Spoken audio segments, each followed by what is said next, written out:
shopping. I watch Caribbean Predator.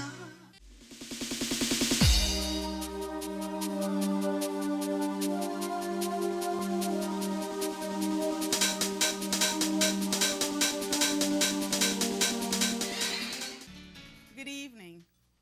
Once again, I would like to welcome you to this special edition of BVC's Caribbean Body Talk, where the vision gets clearer every time. History, culture, health, and education are a part of our vision. My name is Laereen, Lloyd, your special host for this segment. Stay tuned, we'll be right back.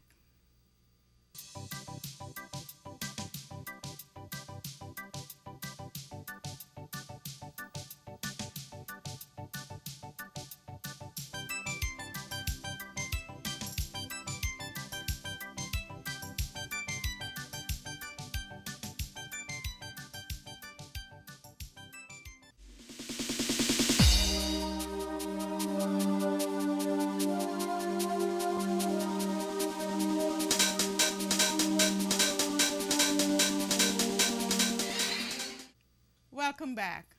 For those of you just joining us, you are watching BVC's Caribbean Body Talk. Today we would like to discuss health issues. Health issues, especially in our community. Let's start with breast cancer. Breast cancer has been rampant and has been very, very deadly for our women for the past, I guess, let's say 10, 15 years. We would like for it not to be such a monster, one might say, within our community. Awareness is the key. Awareness, education, knowing what you need to do, knowing what your rights are, knowing the venues that you need to attack, so to speak, in order to obtain all of the information that are necessary for long life. There's also genetic counseling. Genetic counseling is one of the areas that has been useful for women that has a long history of breast cancer. Let's start from the top. Self-breast examination. That's number one. It's key to our survival. Self-breast exam are even being taught by American Cancer Society. If you don't want to go there for the demonstration, there's also information by way of literature. Within the community, hospitals, clinics, there are a lot of information that are being disseminated daily.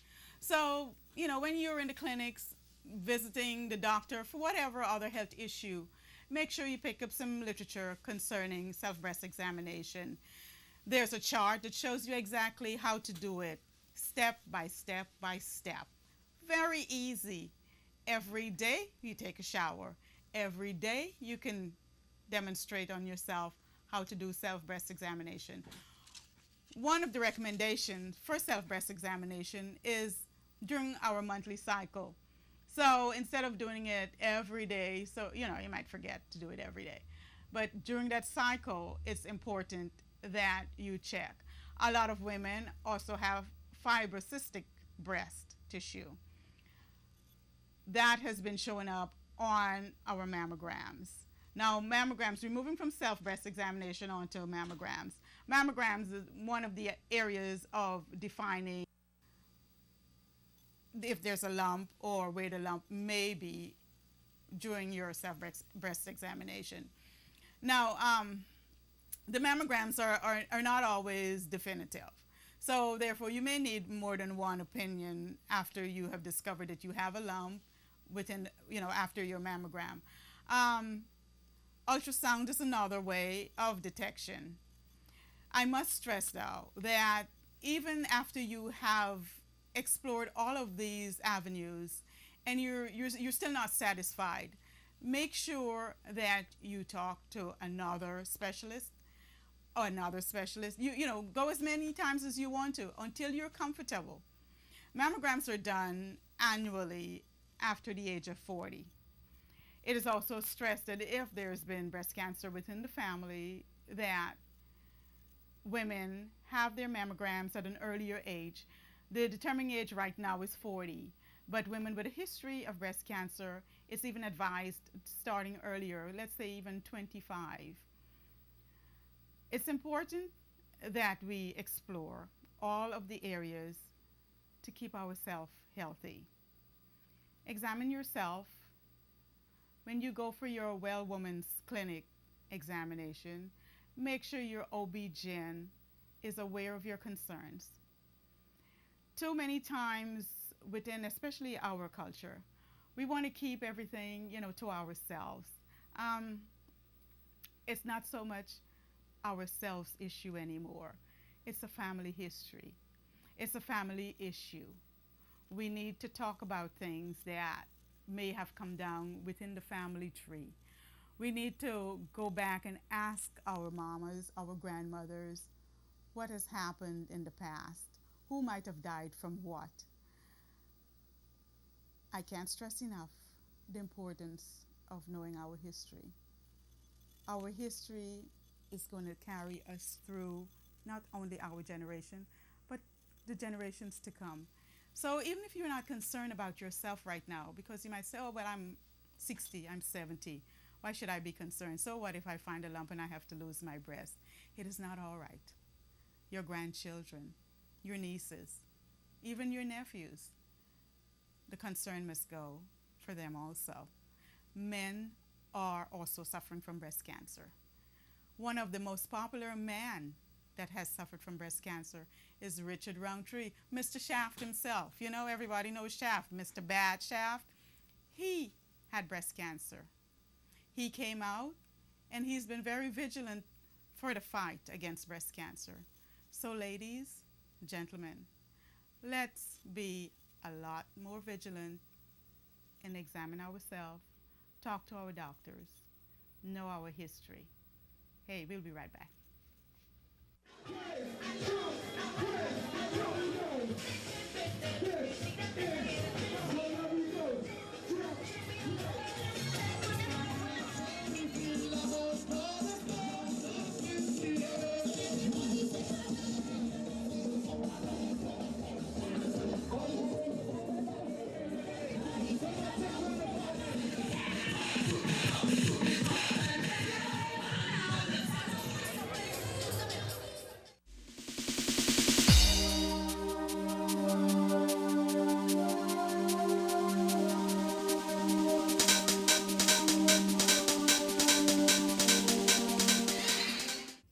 Welcome back. For those of you just joining us, you're watching BVC's Caribbean Body Talk. Health Alert will move to prostate cancer. Prostate cancer is devastating. Very, very devastating for our African American men especially. It's devastating to all men, first of all. Let me say that. All men have a chance of contracting prostate cancer. But I would like to focus in just a little on African American men in our community. I would like to alert you, I would like to make you aware of how rampant this disease has been devastating our men, young and old. Now, after the age of 40, it has been advised that all men do a PSA test. Now, gentlemen, I know a lot of you have heard of the PSA test and from friends, from relatives, about how invasive it is. Invasive, yes. Life-saving, yes. If this disease is caught early, the chances of your prolonged life is doubled, is tripled. So it's very important that you take this exam after the age of 40, especially if there's been a history of prostate cancer. Now, I am not going to go through all of the examinations rituals. All I'm saying is that it is important. It is extremely important that you have the PSA done. Now, once you've done it, it's only annually, and it may very well, no, not even annually. Let me backtrack. It is not annually. If everything is okay, it may be every third year or every fourth year. Now, if there's a positive within your PSA, your doctor will advise you on what's the next step. So, therefore, just like our women and their issues, men, I would urge you, all men, brown, white, black, yellow, all men, to be very vigilant and aware of your health. Let's move on to hypertension. You know, on our segment here, Health Alert, the gamut of all of the health issues that are facing us each day is tremendous. We have to be so very aware of what is going on within our system. Hypertension has been one of the catapulting diseases that has moved up to the forefront. Checking your blood pressure every time you go to the doctor is one of the things that is done. But following up after you've left the doctor's office, what has been found has been quite challenging to a lot of people. Surely your doctor might have said, your blood pressure is high this time. You may go home and think, well, okay, it was only because I was visiting the doctor's office, so, that's the only, you still need to check it. Now, the health department has lowered the systolic and the diastolic, meaning the high number and the low number to our blood pressure. So now we have a lot more to worry about. It used to be 120/80, now they've dropped it. So therefore, all of us is at risk for hypertension. Be aware, be vigilant, check it yourself if it's a little elevated. If it is extremely elevated and your doctor is advised that you need to be on medication, go on your medication. You may not have to stay on it forever. At least if you get started, you will know where you are. Now, hypertension leads to heart problems. So we can't just stop at saying, well, okay, it's just only hypertension. It leads to heart disease. We'll be right back.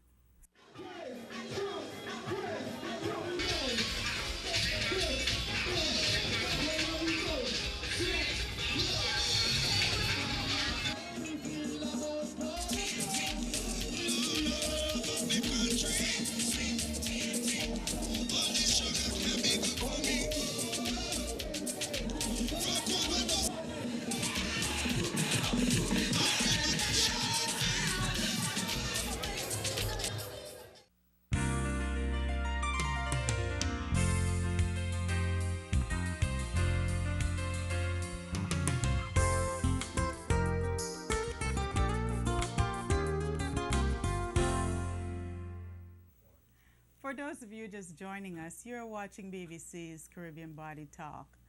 Before our last break, we were discussing hypertension, heart disease. We would like to move on now to diabetes. Diabetes is coming in two folds now. Children, what is called juvenile diabetes, and onset adult diabetes. Now, the media has been saturating the airways with all of the issues concerning diabetes. For one thing that is upward and foremost is our weight. We have got to pay attention to our weight, what we eat. Now, a lot of the fast food places have been moving to a lot of healthier diet. Even our classrooms are moving to healthy diet. Now, homes still have a long ways to go as far as our preparation. We need to be a little more conscious of the things that, not only what we eat, because remember, our children are watching us and they're patterning themselves after just about everything that we do. So our diet has to be consistent with our health issues. Diabetes is one of the things that can be controlled, but it's best not to have it than to have to control it. So dieting, or being, I guess, more aware of our eating habits, is one of the ways that we can control diabetes. Now, it is also a hereditary disease. So even though you may try to control what you eat, if it's part of your history, then your chances are that much more that you will be susceptible to being a part of it. Nevertheless, it is still important that you do everything that is possible to contain it, to keep it in check. And if you are a part of the diabetic community, then be very, very, very, very alert on the things that you have to do, your insulin, your oral medication that you need to take. Keep with it. Diabetic comas kill. Sometimes some people come out of them, but it's not pretty. Now, we'll move a little closer our alert issues about liver and kidney disease. Kidney disease is one of the areas that is affected based on hypertension. Uncontrolled hypertension leads to kidney failure. Kidney failure also can be from an accident. It may be also of a hereditary diagnosis. Now, so many people that have had chronic kidney disease have been catapulted into what is called dialysis, meaning the kidney no longer functions on its own based on all of the medications and everything that has been done for that person. Still, it didn't help. So the only alternative is to go on dialysis if another kidney is not available for transplant. Dialysis is one of the areas that is devastating to so many people, because it not only that it takes up the rest of your life, but it also places you in a situation where you have to have a dialysis 3 times a week. You can go on vacation, but you also have to make, all the provisions in wherever you're going to make sure that there's a dialysis clinic. One of the most, pronounced or highlighted persons this year on television that was a part of dialysis, for those of you that had probably watched the Olympics, the little girl Williams that was on the track field from Florida. Her father has kidney disease, and for him to be able to go to watch his daughter in the Olympics, they had to make special arrangements in Greece for him to be able to have his dialysis done while he was there. So, that just shows you the importance of dialysis, how one cannot live without having dialysis. So in order for him to go there and for order for him to enjoy being there, he had to know that there are facilities there to help him with dialysis. Unfortunately, it's not one of the areas of health where you just go on dialysis for a few months and then it's all over, you're cured. Like I said in the beginning, barring having a kidney transplant, dialysis is where you will have to stay for the rest of your life. Health is such a large area within our everyday living. We start from our head all the way down to our toes with so many things that can go wrong. So everyone, young, old, black, white, brown, let's be a little more vigilant. Let's be a lot more careful in everything that we do in our everyday life. Let's stay healthy out there. For BVC Caribbean Body Talk, Health Alert. I'll see you next week. God bless.